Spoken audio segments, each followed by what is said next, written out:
Morning has come, arise and greet the day. Dance with joy and sing a song of gladness.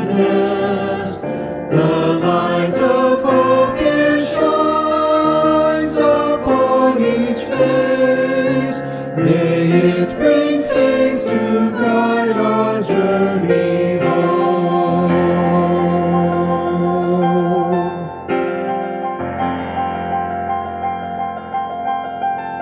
A new day dawns, once more the gift is given. Wonder fills this moment shared together.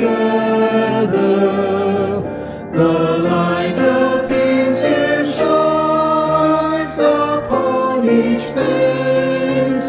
May it bring faith to guide our journey home.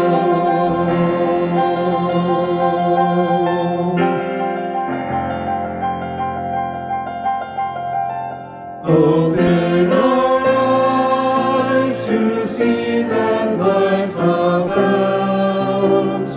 Open hearts to welcome it among us. The light of love it shines upon each face. May it bring faith to guide our journey home.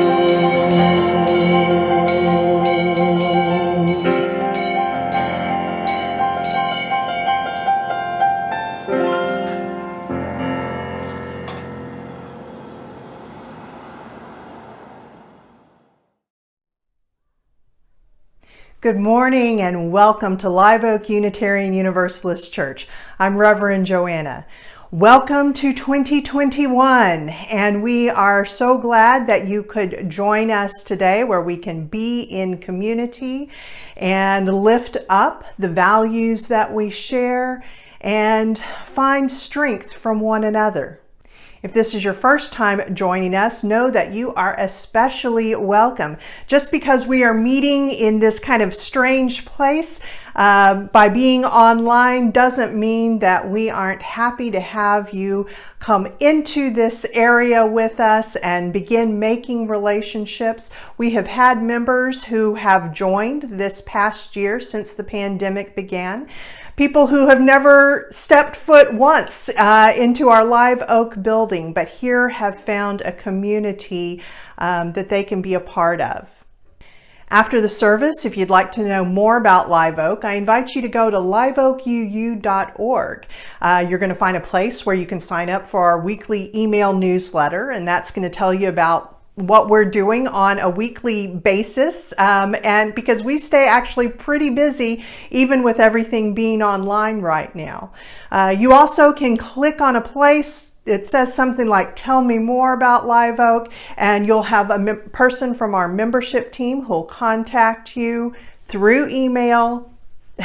No one's going to show up at your door, and they'll answer any questions that you might have. And if you'd like to actually talk to someone, we can do that too. Right after the service, we have what is kind of like a visitor's table. It's a Zoom room. If you click on the link for just for visitors, it's going to take you into a Zoom. There'll be a couple of members there, and they're just there to answer any questions that you might have about Live Oak. It is the tradition of Unitarian Universalist churches to light a chalice at the beginning of all of our worship services and other gatherings. And so if you have a candle or a chalice near, I invite you to draw it towards you as we light our chalices together.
rose will open.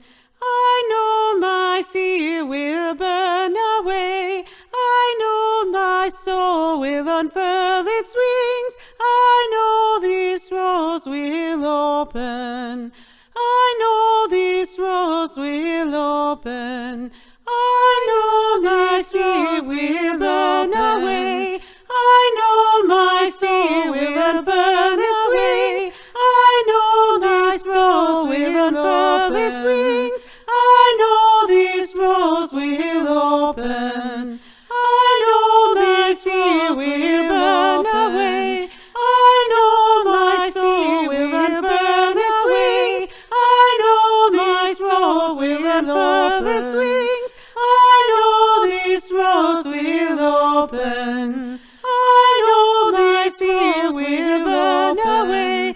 I know my soul will unfurl its wings. I know this rose will unfurl its wings. I know this rose will open. Good morning. I'm Carrie Krause, the Director of Lifespan Faith Development at Live Oak.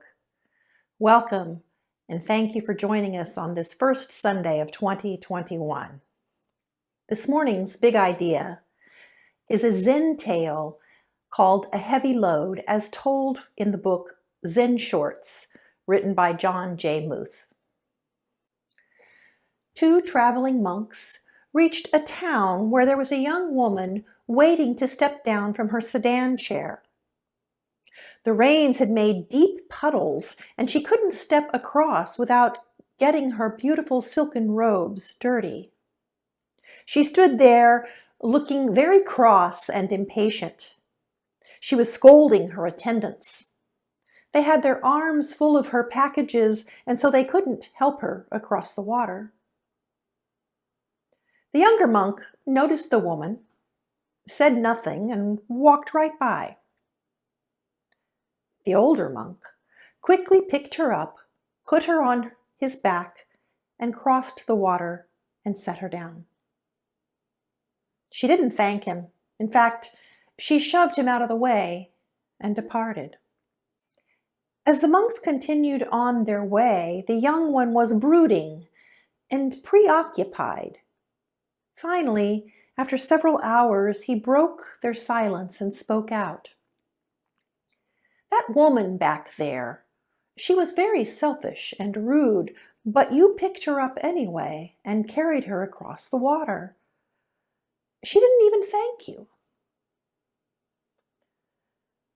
"I set that woman down hours ago," said the old man. "Why are you still carrying her?" As we come to the start of a new year, and we embrace our ritual today of letting go and setting intentions, I invite us to take just a moment to do a brief Zen meditation. Breathing in, I see myself as a flower, a human flower. Breathing out, I'm beautiful just as I am, and I feel very fresh. Breathe in, flower. Breathe out, fresh.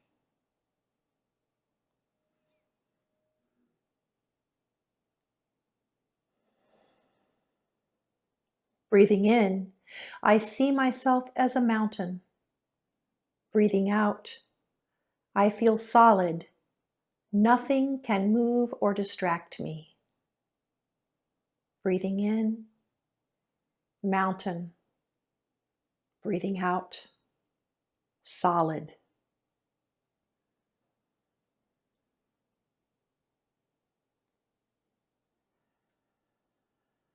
Breathing in, I see myself as still water, a calm, clear lake. Breathing out, I reflect things just as they are, inside and around me. Breathing in, still water. Breathing out, reflecting.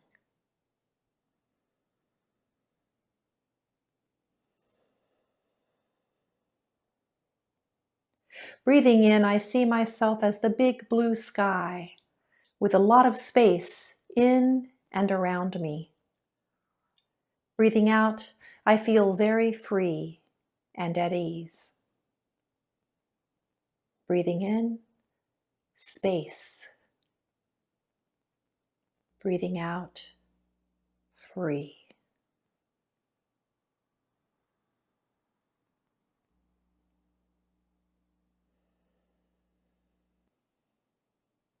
Let's take one last breath together.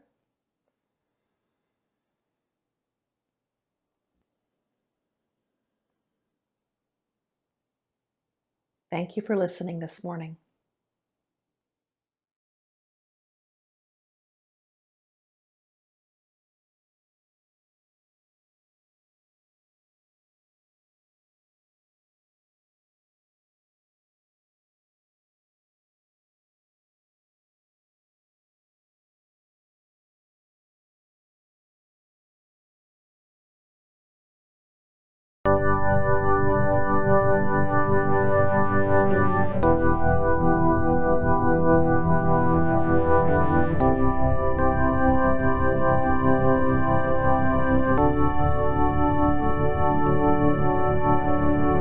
I used to think the world was flat, rarely threw my head into the crowd. I felt I had used up my quota of yearning. Used to look in on the children at night, in the glow of their Donald Duck light, and frighten myself with the thought of my little ones burning. But oh, the tide is turning. Oh, the tide is turning. Satellite buzzing through the endless night, exclusive to moonshots and world title fights. Jesus Christ, imagine what it must be earning. Who is the strongest? Who is the best? Who holds the aces, the east or the west? This is the craft our children are learning. But oh, the tide is turning. Oh, the tide is turning. Oh, the tide is turning. Oh, the tide is turning. Now the satellite's confused, 'cause on Saturday night the airwaves were full of compassion and light, and his silicon heart warmed to the sight of a billion candles burning. But oh, the tide is turning. Oh, the tide is turning. Oh, the tide is turning. And oh, the tide is turning. I'm not saying that the battle is won, but on Saturday night all those kids in the sun rested, technology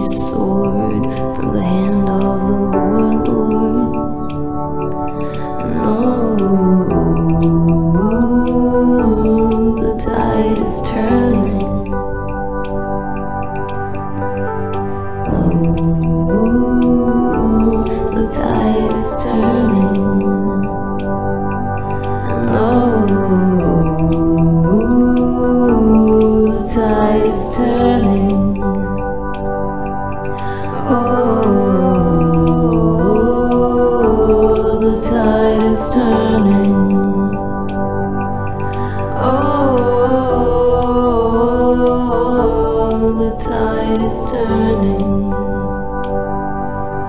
Oh,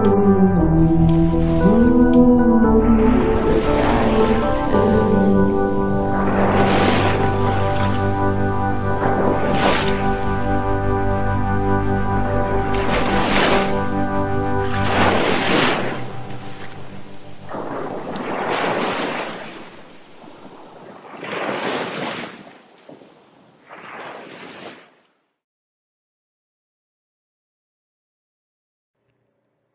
The Glove in the Subway by Jane Rzepka.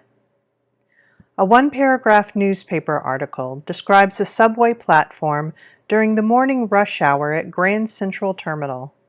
A train pulls in, a well-dressed woman gets off. Before the doors close, the woman realizes that she is holding only one of her leather gloves. She looks back into the train and spots the matching one on the seat. It is obviously too late to dash back in to retrieve it, so with a cavalier shrug, she flings her arm out and, as the door's about to close, tosses her glove onto the seat alongside its mate. The doors shut and the train pulls away. What a great image. One could use it, I suppose, as a metaphor for facing the inevitable, or arguing for an orderly universe, or even for a little stretch, for sharing the good things in life. But as we move into the next year, the metaphor that comes to mind is the one of letting go. To throw a favorite leather glove into the oblivion of a moving train must involve small pangs of uncertainty, pangs of some degree of loss, pangs of upset. After a lifetime of struggling not to lose our mittens, then our gloves, cavalier abandonment does not come easy. For most of us, our pattern is to cling. As we cling to our gloves, to routine, hard work, and obligation, but there is a time for letting go. We need that. We need to cast those gloves, even the ones that we have loved, that have done something for us. We have to cast them back into the train. We need a vigorous and decisive toss about now to free ourselves of the confining gloves of life, even if we love them. And the train's about to leave.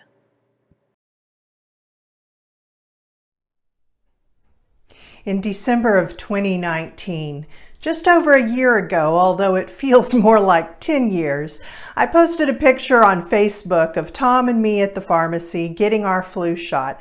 And under it, I noted that they were saying that the flu of 2020 was going to be a doozy. Oh, you poor, sweet, innocent children. You had no idea. 2020 has indeed been a doozy. And as we enter 2021, let's take a pause to look back a little bit and try to begin our work of making some sense of it so that we can move on. We had to give up a lot of things in 2020. You perhaps had a list of things that you had to give up.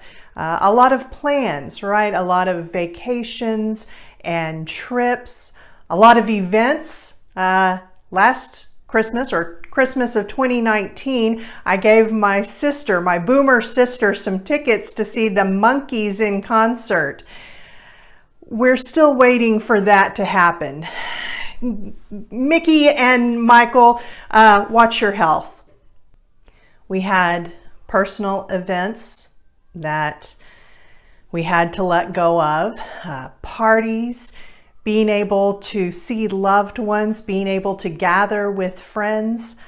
A lot of what we had to let go of in 2020, we didn't really have a choice. It was simply a matter of being a responsible person.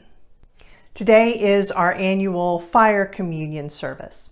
And the purpose of this service is to honor and acknowledge that we are all, each of us, on separate paths, and sometimes those paths are painful, but we're not alone. We're part of a community who is there for us when we go through these things. And boy, have we seen that this year. Today's service is about letting go. Not the things that we were forced to let go of, but the things that we ourselves are choosing to let go of so that we can make more room in our lives and have the freedom to add in some things that we really want. Last week, some of our members shared things from 2020 that they wanted to hold on to, lessons that they have learned, and new ways of thinking, new and different habits. Today is the opposite of that. Today is where we decide what are the things that we let go of that perhaps served us well at one time, but we have no use for anymore. And in fact, they may even be barriers to what we want more. We are having to adapt this service, of course, to being online. And so there are going to be multiple opportunities for you to share some words in the chat. And this is a service, it's a service about community, but it is also a very personal service about the things that we individually are letting go of, or the things that we individually are grieving. And so I invite you, when you are invited to share, to do so at your comfort level. If you have something that is a little more personal that you don't feel comfortable sharing in a public space, that's fine. Just write a little note to yourself. And for those of you with a fire pit or some other safe way of burning things up, maybe what you want to do is write some notes that you will physically burn up yourself later. It can be difficult to let some things go. Maybe they aren't serving us well anymore, but at least they are familiar, and familiar can be comforting. And after this past year, we need all the comfort that we can get. But I encourage you to dig deep and to allow yourself, even after this past year, to have some hope and some anticipation of what may be to come. Now, let us liberate ourselves from some of the things that have held us back.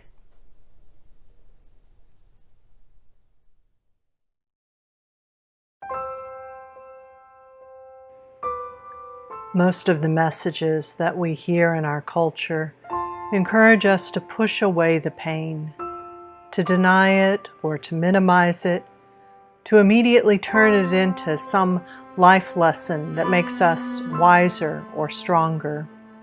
Yet it is important for our physical health, our emotional health, and our spiritual health to acknowledge the pain in our lives, the loss, the disappointments, the betrayals, the hurts, to give pain its due, that we might move through it to find what is on the other side. Here, our task is to honor our pain, and to do so by imagining that you are adding a stone to our weeping well. Imagine yourself holding that stone tight in your fist or close to your chest as you bring your attention to the task of giving the pain a name. As each of us adds our stone, the well will overflow, weeping for the pain in our lives and in the world.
What are you ready to toss into the fire, to let go of? This is our opportunity to shift, to see in new ways. It is also the chance, rather than clinging to what is familiar, to practice letting it go. Rather than thinking about it as making a clean new slate for the new year, we can consider it, as the Reverend Claudia Naylor describes, leaving behind last year's baggage, not by denying facts or events, but by subtracting the emotional content so that we can get the lesson, get going, and get growing again. Think of a word to represent that which you would commit to the fire.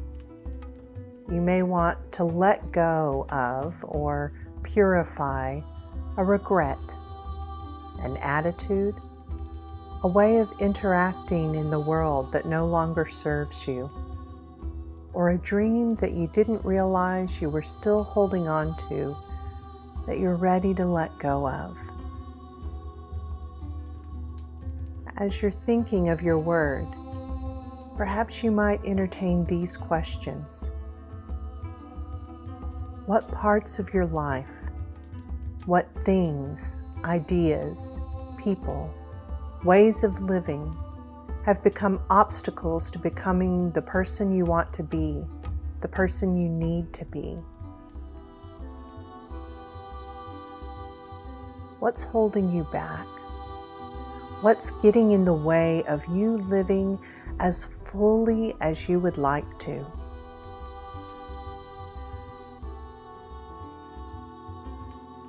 What might you burn away?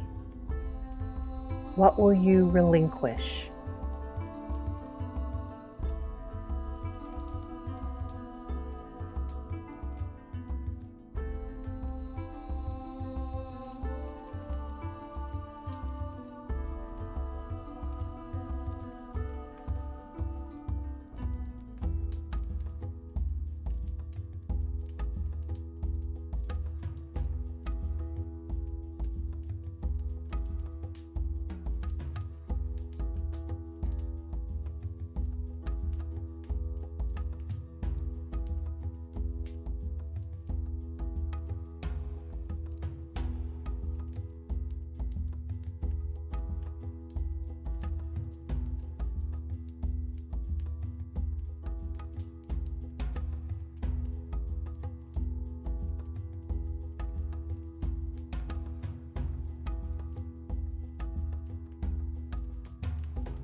These words of blessing are for you from the Reverend Victoria Weinstein. May what you have released here be gone from your spirit and cease to trouble you. May you be relieved and renewed, ever mindful that love is always more powerful than fear, and that compassion is the key to freedom from resentment.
I'm gonna keep on moving forward.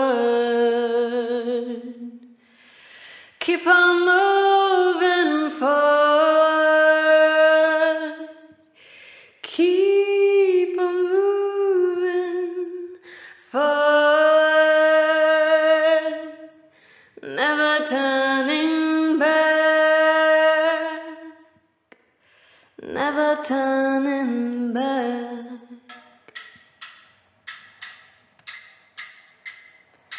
Gonna keep on moving proudly. Keep on moving proudly. Keep on moving proudly. Never turning back. Never turning back.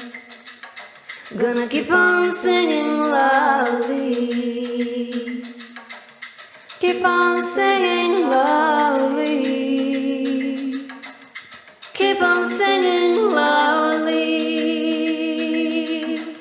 Never turning back. Never turning back. Gonna keep on loving boldly. Keep on loving boldly. Keep on loving boldly.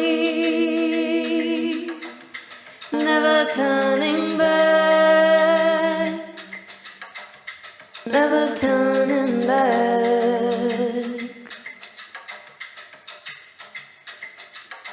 Gonna keep on moving forward. Keep on moving forward. Keep on moving forward. Never turning back. Never turning back. Never turning back. Never turning back.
Thank you so much for joining us this morning. And those of you who did, thank you for being willing to share some of yourself, some of your thoughts during this service. 2020 taught us one big lesson, and that is that we really can't predict what is to come in the upcoming year. There is ample reason to feel hopeful. I certainly am. And this year, we got a very clear reminder that in this community of Live Oak Unitarian Universalist Church, that you are not alone and that we are extremely resilient and creative, and it is amazing what we can do and how we can stay connected even in the most unlikely of circumstances. If you'd like to know more about this community, I invite you again, if you go to liveoakuu.org, you will see a link that says just for visitors. This is going to take you to a Zoom room where you can ask some questions and just get to know us a little bit better. And hey, maybe we can get to know you too. May you go forward this week, letting go of what no longer serves you well, honoring the griefs as they come, and looking forward with hope and cheer.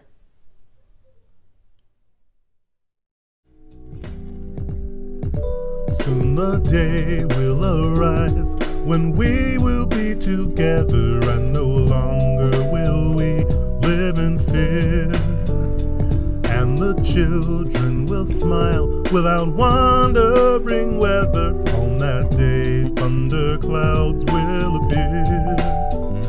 Wait and see what a world there can be if we share, if we care, you and me. Wait and see